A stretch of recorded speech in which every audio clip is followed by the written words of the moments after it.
ԱՄՆ պետքարտուղար Մարկո Ռուբիոն հայտարարել է, որ Ուկրաինային տրամադրվող ռազմական օգնությունը չի դադարեցվել։ Վաշինգտոնը շարունակում է իրականացնել կոնգրեսի կողմից արդեն համաձայնեցված մատակարարումները, սակայն դեռևս որոշում չի կայացվել այս օգնության փաթեթների համար միջոցներ խնդրելու վերաբերյալ։ Այդ ծրագիրը չի չեղարկվել, նրանք շարունակում են զենք ստանալ, ասել է նա Սենատի արտաքին հարաբերությունների հանձնաժողովում լսումների ժամանակ։ Սենատի արտաքին հարաբերությունների կոմիտեում լսումների ժամանակ պետքարտուղարին հարցրել են, արդյոք ԱՄՆ նախագահ Դոնալդ Թրամփի վարչակազմը պատրաստ է միջոցներ խնդրել Կիևի համար նոր ռազմական օգնության փաթեթի համար։ Ռուբիոն պատասխանել է, որ որոշումը կկայացնի Սպիտակ տունը։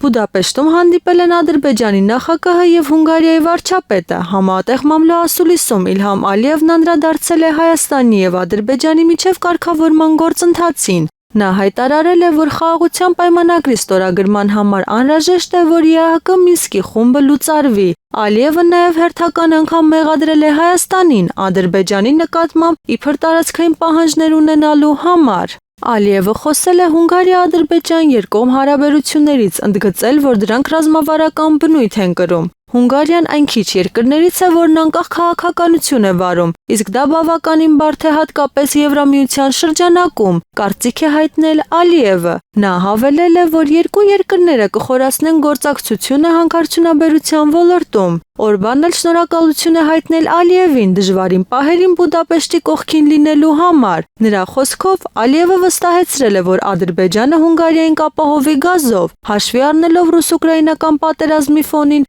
այդ ոլորտում առկա խնդիրները։ Վիկտոր Օրբանը նաև ողջունել է Հայաստանի եւ Ադրբեջանի միջև խաղաղության պայմանագրի տեքստի համաձայնեցումը, հույս հայտնելով, որ այն շուտով կստորագրվի։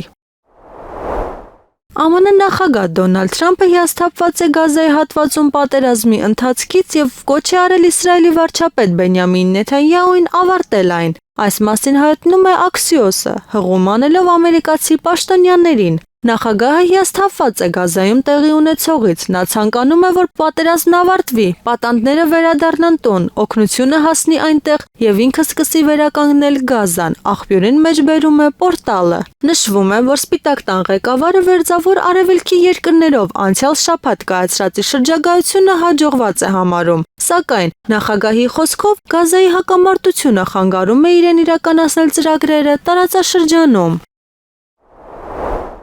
Թեհրանը ոտնձգություններ թույլ չի տա Հայաստանի եւ Իրանի սահմանի նկատմամբ, այս մասին հայտարարել է Իրանի Իսլամական Հանրապետության պաշտպանության նախարար Ազիզ Նասիրզադեն։ Տարածաշրջանում տարածքային ամբողջության եւ սահմանների կայունության պահպանումը Իրանի քաղաքականության անփոփոխ սկզբունքներից մեկն է։ Իրանի եւ Հայաստանի միջև ընդհանուր սահմանը երկու ժողովուրդների միջև պատմական կապի ուղի է եւ Թեհրանը թույլ չի տա որևէ ոտնձգություն այս սահմանի նկատմամբ, ասել է նա։